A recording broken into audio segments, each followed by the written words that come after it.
ఈరోజు Congress party BJP party రెండు కలుసుకొని వాళ్ళిద్దరి టార్గెట్ ఒకటే, తెలంగాణ రాష్ట్రం తీసుకొచ్చిన పార్టీ మీదే టార్గెట్ పెట్టుకున్నారు.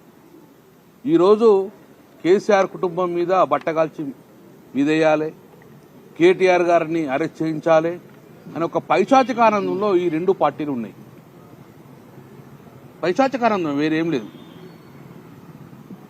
రేవంత్ రెడ్డి గారిని నేను సూటిగా అడుగుతున్నాను, దీనికోసమేనా ప్రజలు మిమ్మల్ని ముఖ్యమంత్రి చేసింది? ఈ పరిపాలన కోరుకున్నారా తెలంగాణ ప్రజలు? 10 సంవత్సరాల కేసీఆర్ ప్రభుత్వానికి మెండుగా ఇంకొంచెం ఎక్కువ చేస్తామని ఆశపడి కోట్లేసారు.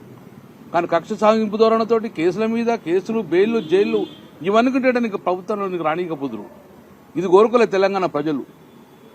దేశ ప్రజలు మొత్తం కూడా హైదరాబాద్ చూసే పరిస్థితి ఉండే, బ్రాండ్ ఇమేజ్ దెబ్బతీయాలని ప్రయత్నం చేస్తారు. బ్రాండ్ ఇమేజ్ పెంచాలని చెప్పి ఫార్మా ఈ రేసును కేటీఆర్ గారు తీసుకొస్తే దాని మీద మచ్చ పెట్టుకుని తెలంగాణ యొక్క బ్రాండ్ను, హైదరాబాద్ బ్రాండ్ను తగ్గే విధంగా, బ్రాండ్ ఇమేజ్ తగ్గే విధంగా ఈరోజు ప్రభుత్వం చేసింది. ఎవరికి నష్టం ఇది?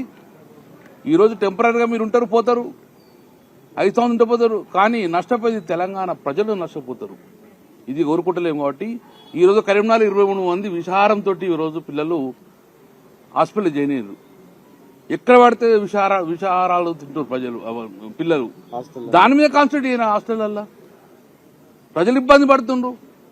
కొత్త వేరేసి వేరేంటి దాని మీద కాన్సన్ట్రేట్ చేయండి. ఏవైనా కక్ష సాధింపు, జైలు వేయాలి అని ఈ మాట అని మొత్తం తెలంగాణ సమాజం ఒప్పుకుంటలేరు. మీకు ఇంటెలిజెన్స్ వ్యవస్థ ఏం చెప్తుందో కానీ తెలంగాణ సమాజం మొత్తం ఎట్టి బస్సులో ఈ కక్ష సాధింపు ధోరణికి ఒప్పుకుంటే పరిస్థితి లేదు, తెలుసుకుంటారు కూడా. పొంగులేటి కూడా మాట్లాడుతుండే, పొంగులేటి శ్రీనివాసరెడ్డి గారు కూడా నేనే చేయించినా అన్న విధంగా మాట్లాడుతున్నాడు. సియోలు బాంబులు ఓపెన్ అయినాయి అంటుండు. ఇదే నా కోరుకున్నది?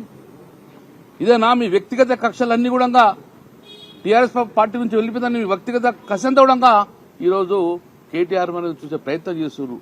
ఇది కాదు ప్రజాప్రతినిధులుగా ఇది వివరించిన తీరు, ఇది కాదు. చాలా బాధపడుతున్నాం. మేమందరం ప్రజల కోసం పనిచేసిన వ్యక్తులు మేమందరం ఈరోజు చూస్తే చాలా బాధాకరంగా. ఇప్పటికైనా జైల్లో పెడతారు, బెయిల్ వస్తుంది, వేరే ఇష్యూ. కానీ రేపు పొద్దున వాట్ ఈస్ ద నెక్స్ట్? ప్రజలకు ఏం సమాధానం చెప్తారు? 6 గ్యారంటీలు అడిగిన కేటీఆర్ మీద 6 సార్లు కేసు పెట్టే ప్రయత్నం చేస్తున్నారు మీరు. ఇది సమాజంలో ఏ ప్రజలను హర్షించే వ్యక్తే కాదు.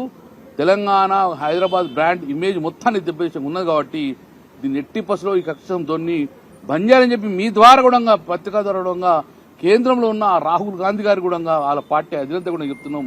ఇటువంటి వ్యవస్థ మంచిది కాదు, మీ కాంగ్రెస్ పార్టీ కూడా మంచిది కాదని మేము చెప్పడం జరుగుతుంది.